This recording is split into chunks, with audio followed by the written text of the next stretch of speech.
भैया जवन माई अपने बेटा के जन्म दिहले पलले पोसले वह बेटा माई के आज घर से निकाला था और माई बेटा के बात सुन के आंख में आंसू आ गई और माई कैसे कहतिया, हे लाल नवाना ओ मोरे सुगनवाना काहे घर से निकारेला सुगनवाना हो काहे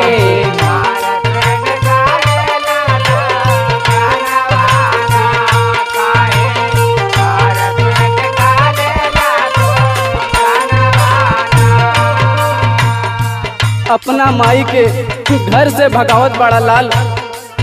जवन माई तोहके जन्म दिहले अरे 9 महीना के दर्द तू का जनबा लाल हम कैसे सहनी, लेकिन तू होकर ये सजा देते है लाल।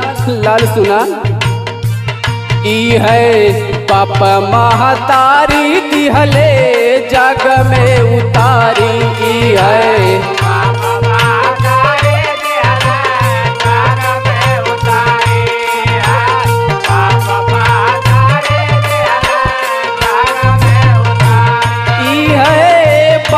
महतारी दिहले जग में उतारी अंगुरी पकड़ी चलावले यही भावनवाना हो।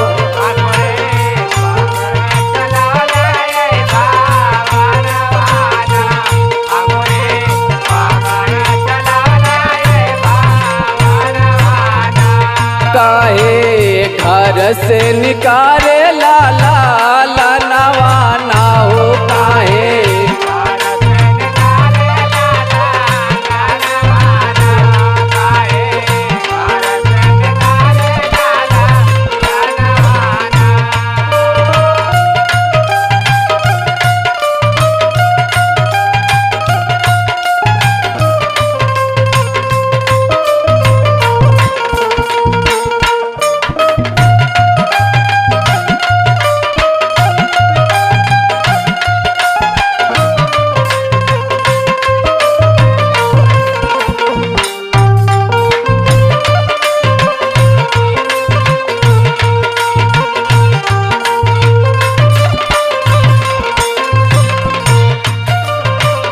ना जनबा बेटा तोहके कैसे पलली और कैसे सहन कैली, लेकिन तू ऐसा करबा हमके पता ना रहे लाल। अपने मुंह के निवाला लाल तोहके खियौली लाल, लेकिन तू ऐसा गद्दारी करबा लाल हमके पता ना रहे लाल। सुना ओ अपना सुतिया दे पेट तोह की आई भर पेट अपना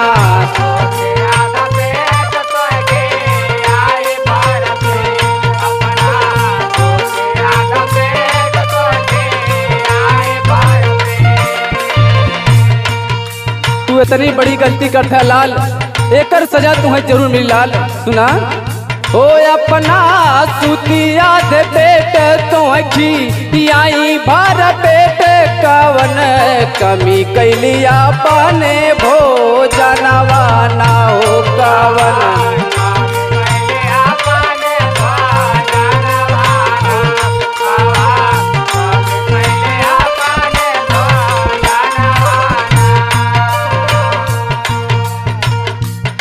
हम सब जानत है लाल तू कैसे बदलला और का से का हो गईला। ई तोहर मेहरी जब से आयल बिया तुम्हें बदल दिलस लाल। लेकिन लाल सुना सुन के मेहरी के बात मरला हमनी के लात सुन के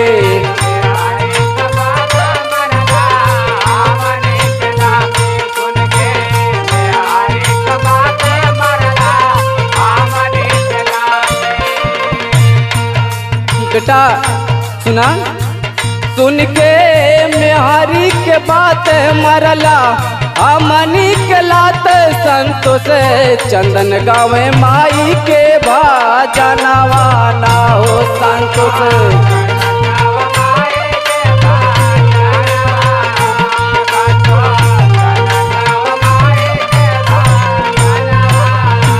काहे घर से निकाले लाल